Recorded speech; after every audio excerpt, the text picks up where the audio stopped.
Një tjetër mirëmëngjes për ju që zgjoni vonë, për ju që tani keni ndezur ekranin e televizorit edhe jeni duke qëndruar me Villa 24 dhe bëni mirë që ndoni me ne, për më tepër në këto bisedat e rëndësishme që na çojnë drejt për drejt tek mirëushqyerja, tek shëndeti, tek energjia, tek produktiviteti, shëndeti fizike, mendor dhe të gjitha këto vijnë nga mënyra se si ne ushqehemi. Gjithmonë më shumë nga nutricionistët edhe nga mjekët gjithashtu po kuptojmë se ajo që ne konsumojmë do të na kthehet dhe do të na përkthehet në shëndet, në jetëgjatësi, në mirëqenie dhe në sukses, pse jo? Ndaj me nutricionistin dhe kimistin ushqimor Alken Çuko jam në studio sërish këtë javë. Mirëmëngjes, mirë se erdhe. Mirëmëngjes, si gjithmonë shumë kënaqësi. Kënaqësia është e gjitha e jona. Me shumë kuriozitet presim ditën tënde në këtë studio, shohim produktet që kemi me vete. Edhe mitet e reja. Mitet pa diskutim, gjërat që hedhim poshtë, teoritë që na kanë shoqëruar her pas dhe që kuptojmë që si janë të vërteta. Kështu që është e nevojshme që sot të flasim pak për atë që mirëushqyerjen në unë e përmenda. Dhe për të mbajtur një peshë të shëndetshme pa pasur nevojë për dieta ekstreme. Trendet e reja gjithmonë vazhdojnë evoluohen nga fakti i rrjeteve sociale, marrin një zë akoma më të lartë, dieta keto, dieta vetëm të ushqyerjet e njëanshme, dieta pa, le të themi, vetëm dieta karnivore, duke konsumuar vetëm mish, apo stile të ndryshme dietash të cilat nuk janë dhe aq të shëndetshme për hir të faktit, sepse janë të njëanshme dhe nuk e furnizojnë trupin me të gjitha vlerat ushqyese që ai ka nevojë. Unë e kam përmendur shpesh që metabolizmi është shumë kompleks dhe shumë i thjesht dhe jo më kot unë sa herë vi asnjëherë nuk e lë tavolinën bosh. Gjithmonë marr me vete shumë produkte për të theksuar faktin që ne kemi nevojë për një dietë shumë të larmishme me shumë ngjyra dhe prandaj dhe produktet që janë sot kanë ngjyra nga më të ndryshme, duke nisur nga ngjyrat e tokës dhe ngjyra pak më të theksuara, le të themi, që edhe të vrasin pak syrin me atë vibrantin portokalli, siç janë disa produkte që edhe sot i kam me vete. Do të thënë edhe thjesht ngjyra, për ata që nuk kanë, le të themi, informacionin e nevojshëm, se jo të gjithë jemi nutricionistë apo të apasionuar mbas këtyre detajeve të ushqyerjes, edhe një element i thjeshtë siç është ngjyra e një produkti ne na tregon apo jo. Okej. Pra nuk kemi nevojë që të dimë se ky ka kaq proteina, ky ka kaq yndyrna, ky ka kaq karbohidrate etj, por vetëm duke pasur një pjatë e cila është shumë ngjyrshe, le të themi, atëherë jemi shumë të sigurt që po i marrim këto vlera ushqyese dhe pa pasur nevojë që t'i peshojmë në një peshore dhe të dimë se sa po marrim. Shumë mirë. Unë doja të thoja në fakt që larmishmëria e dietës është gjithmonë ajo çfarë na jep energji gjatë ditës dhe jo më kot e kemi përmendur edhe në temat e shkuara për rëndësinë e mëngjesit dhe jo më kot kam sjell të bardhën e vezës po prap, e cila është një nga ato produkte që është shumë e ulët në kalorim, ofron shumë vlera të larta ushqyese, ka shumë proteina të biodisponueshme që trupi jon mund t'i metabolizojë shumë shpejt dhe duke konsumuar shumë energji për t'i djegur ato, pra duke, le të themi, duke bërë gjysmën e punës të djegjes së kalorive që ne po marrim, vetëm duke konsumuar proteina. Patjetër që proteina duhet konsumohen me karbohidrate, mëngjesi është ai vakt i cili duhet nisur me karbohidrate dhe prandaj e kam bashkuar ngjitur me tortilat që janë poshtë dhe biskotat e orizit së bashku me orizin zepa basmati, bashkë me bukën integrale nga Dr. Shari dhe duke pasuar më pas me quinoa mix, bashkë me farate linje dhe fara chia, që janë, le të themi, paketa mix e karbohidrateve që nuk duhet ta mungojë në dietën tonë. Janë dhe gjithashtu dhe le të themi në thonjza si një paketë ekonomike, sepse konsiderohen ushqime për të varfrit, por ja që janë ato çfarë ne na japin shumë vlera të larta ushqyese. Për sa i përket orizit zepa basmati, në fakt, është një nga ato orizët i cili ka një indeks glikemik shumë të ulët, pra nuk e rrit shumë nivelin e sheqerit në gjakun tonë. Më pas, buka integrale e Dr. Sharit ka atë veçantin që nuk ka gluten, nuk përmban gluten dhe na lehtëson situatën me tretjen, dhe mbretërit e mbretërve, le të themi, në kategorinë e fibrave dhe karbohidrateve, unë do kategorizoja në veçanti quinoa, që është një protein shumë e mirë, duke qenë se edhe është protein bimore dhe zakonisht proteinet bimore nuk janë shumë të pasura me të 9 aminoacidet esenciale, por quinoat janë ato burime proteinike të cilat e plotësojnë shumë mirë nevojën metabolike. E kuptoj. Dhe patjetër farate linje dhe farat chia që përveç faktit që kanë sasi të lartë të karbohidrateve, por kanë dhe ato sasi të larta të fibrave, çfarë në shëndetin tonë gastrointestinal, le të themi janë si një mjek në heshtje, duke bërë gjithë procesin e skrabit të mbetjeve që mund të kemi në sistemin tonë gastrointestinal.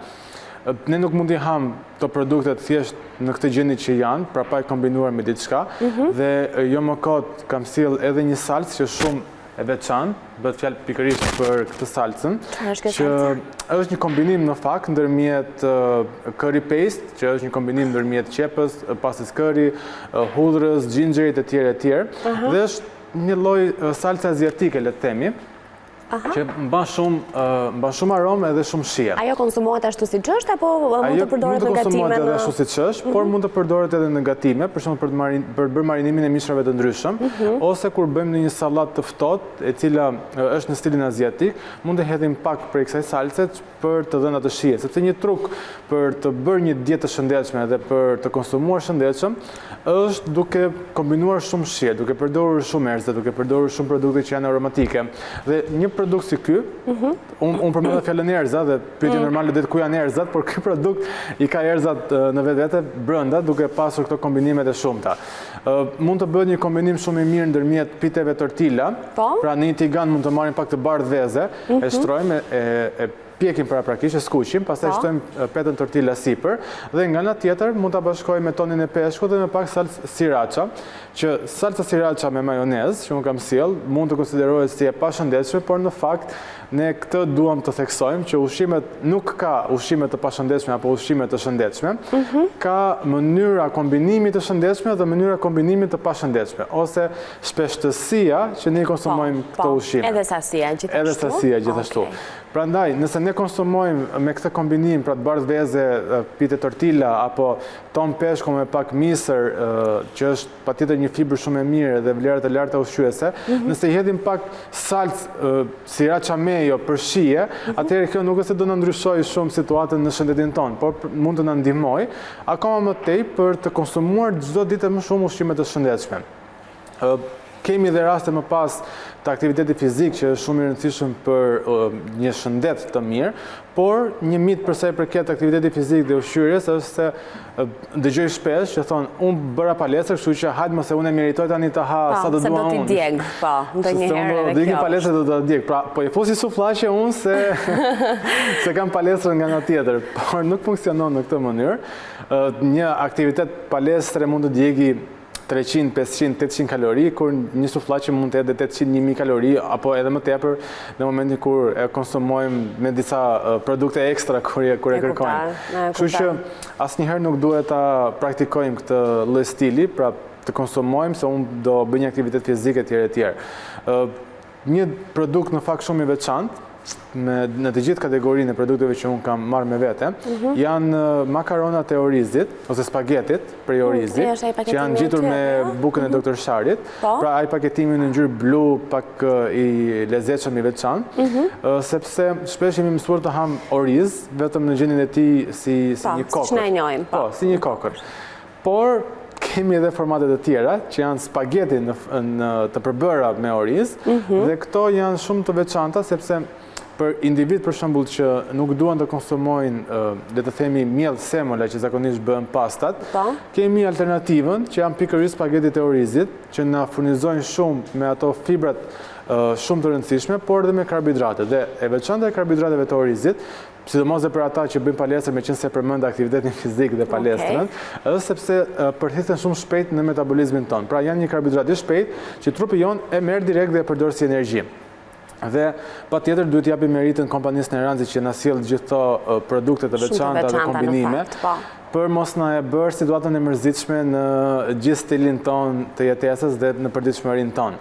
Kemi nevojë sigurisht përveç karbohidrateve dhe proteinave edhe për yndyrna të shëndetshme dhe mbreti i mbretërve është vaju lirit. Nuk kemi nevojë për avokado, sepse hera herë zgjojmë duhet tash avokado që të bësh një dietë shëndetshme, duhet patjetër të konsumohet kjo, po se ti nuk e konsumon avokadon, duhet e çuditshme. Por në fund të ditës avokado është një frut, patjetër që ka vlerat e larta ushqyese, por nuk duhet të minimizojmë faktin që ne kemi këtë thesar kaq të çmuar që është vaj ulliri.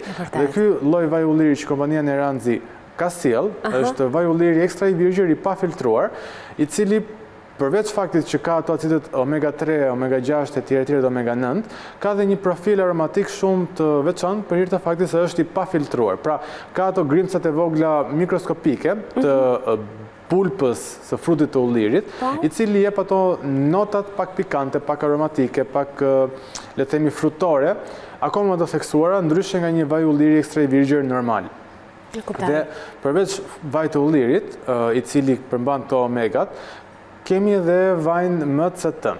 Është një vaj shumë i veçantë, me zinxhir të shkurtër mesatar atomesh karboni, i derivuar nga vaj kokosit, i cili ka pak një shije neutrale, le të themi, por edhe pse nuk na jep atë profilin e shijes, ne përsëri duhet ta vendosim një dietë të shëndetshme. Për shembull, mund të bëjmë një sallatë shumë të mirë me misër, mund të shtojmë pak ton peshku, mund të shtojmë disa legume të ndryshme, mund të shtojmë pak quinoa të zier dhe për të shtuar vlerat ushqyese mund të hedhim një lugë gjelle nga ky vaj MCT-s, i cili përveç se na jep një burim energjie, por ka një veçanti sepse konvertohet shumë shpejt në ketone. Ne kemi thënë që karbohidratet janë burimi preferuar për trupin ton, por në një konkurs me ketone, të cilat prodhohen nga mëlçia jonë, pra ky vaj kur ne konsumojmë, metabolizohet dhe në mëlçi shndrohet në ketone. E kuptoj. Dhe këto ketonet më pas preferohen më tepër të përdoren si energji se sa karbohidratet. Okay. Prandaj ne patjetër po marrim një yndyrë, patjetër po marrim kalori, por nga ana tjetër po i bëjmë një nder vetes tonë duke qenë më energjik gjatë ditës dhe duke i suportuar të gjitha situatat. Jemi afër kohës. Ka kaluar. Por ti do i përmendesh edhe gjërat e tjera të rëndësishme që i ke. Po, shumë pak. Dhe një kombinim tjetër shumë i veçantë që unë zakonisht e përdor herë herës në mëngjesin tim, është kremi i djathit. Pra mund të marrim një biskot orizi, mund ta lyejmë me pak krem djathi, një lugë kafe e cila është mesatarisht 30 gram krem djathi dhe na jep jo më shumë se 40-45 kalori për këtij kremi të djathit që është 16%, ndryshe nga kremet e djathave të tjerë që janë në sasinë 25% yndyrë, dhe mund ta kombinojmë me pak shurup panje, i cili na jep atë ëmbëlsinë, por duke na mbrojtur le të themi edhe nga nivelet e sheqerit në gjakun ton, duke qenë se indeksi glicemik i tij është më i ulët se sa i sheqerit apo dhe i mjaltit. Në dietën tonë nuk duhet të mungojnë asnjëherë ushqimet e fermentuara, siç është uthulla e mollës që stabilizon nivelet sheqerin e gjak, kastravecat turshi që janë, le të themi, të procesuara, dhe ne themi që ushqimet e procesuara nuk janë të shëndetshme, por në rastin e kastravecave turshi, ato bëhen më të shëndetshme kur procesohen se sa një kastravec i cili është në gjendje normale. Ne këtu dalim përsëri tek mitet, që asnjëherë nuk është. Na doli një mit që ne kemi kaq shumë të dëgjuar tek ushqimet e procesuara, po ndërkohë gjithmonë ka përjashtime dhe mjafton të vëdim të marrim informacionin e duhur dhe burimin më të saktë. Dhe ne të kemi ty për ta mbyllur. Çfarë do themi? Dhe disa produkte shumë të shpejta, është mastika me inulin, e cila në sistemin tonë digestiv na lehtëson situatën për të stabilizuar nivelet e sheqerit në gjak dhe për të na përmirësuar zonën e trash, dhe për ata individë të cilët kanë probleme me ulçerën në stomak. Kjo është një nga ato produktet që bën mrekulli, le të themi. Dhe spirulina, që unë e përmenda pak më përpara, por e kemi edhe në versionin e kapsulave të tilla, për mos të mbajtur atë aromën e keqe. Dhe të cilët është karakteristike në fakt për algën si spirulina. Dhe për të bërë një thyrje, le të themi, gjatë ditës, për shembull, kemi një krizë urie, le të themi, janë dhe protein barsat, që janë të reja në fakt në kompaninë e Ranzi, dhe janë keto friendly, pra janë të ulta në karbohidrate dhe përmbajnë sasi shumë të lartë të fibrave dhe të proteineve, minimalisht 8 gram protein për vetëm një për këtyre paketimeve. I mbaj me vete në xhep, në çantë, në zyrë, në makinë, edhe sa kemi uri, dim çfarë ham dhe nuk tundohemi nga ushqimet e pashëndetshme. Alken, të mirëpres në studio përsëri me gjithçka që ke për të na sjellë. Shumë faleminderit dhe gjithmonë kënaqësi. Kënaqësia është e gjitha jona. Faleminderit dhe ditë të mbar. Tani kemi hapësirën e radhës publicitare.